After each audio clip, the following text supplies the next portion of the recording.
আসসালামু আলাইকুম, কেমন আছেন সবাই? আশা করছি ভালো আছেন। আলহামদুলিল্লাহ, আল্লাহর রহমতে আমিও ভালো আছি। তো আজকে আমি 150টির মতো কোয়েল পাখির ডিম বিক্রি করে নিলাম সকাল সকাল।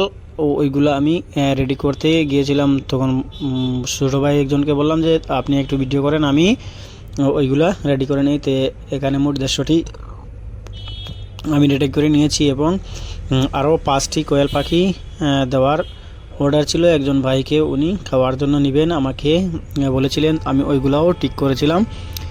তো সুন্দর করে একটি কার্টন দোকান থেকে এনে তারপর ওটার মধ্যে সুন্দরভাবে ওইগুলা ঠিক করেছিলাম। কোয়েল পাখিগুলো অনেক লাফাচ্ছে বা ওরা উড়াল দিয়ে চলে যাওয়ার চেষ্টা করছে, সেজন্য আমি কার্টনের উপর একটি আমাদের এদিকে টুকরি বলে একটি টুকরি দিয়ে তারপর 5টি সুন্দরভাবে আমি ওইখানে কার্টনের মধ্যে ঢুকিয়ে নিয়ে এসেছি।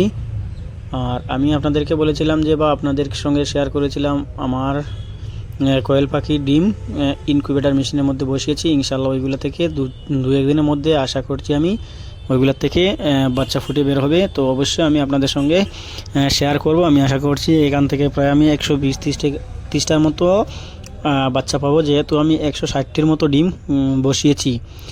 তার সঙ্গে আমি টাইগার মুরগিরও ডিম বসিয়েছি, ওইগুলাও 7 দিনের মধ্যে ওইগুলাও বের হয়ে আসবে ইনশাল্লাহ। আমি সবাইকে বলবো যে আমার জন্য দোয়া করার জন্য। আর ওইগুলা যখন বের হবে তখন আমি সবার সামনে একটি ভিডিও প্রস্তুত করে উপস্থাপন করার চেষ্টা করবো ইনশাল্লাহ। আপনারা সবাই আমার জন্য দোয়া করবেন এবং আমাকে একটু সাপোর্ট করবেন।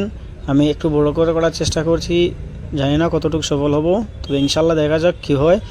আমি একটু বড় করে করব। তো আপনারা সবাই আমার জন্য দোয়া করবেন এবং আমাকে একটু সাপোর্ট করবেন। আর ওইগুলোর মধ্যে কোনো ভুল ত্রুটি হলে অবশ্যই আপনারা বলবেন। আর আমি ভিডিওটা লম্বা না করে এখানে শেষ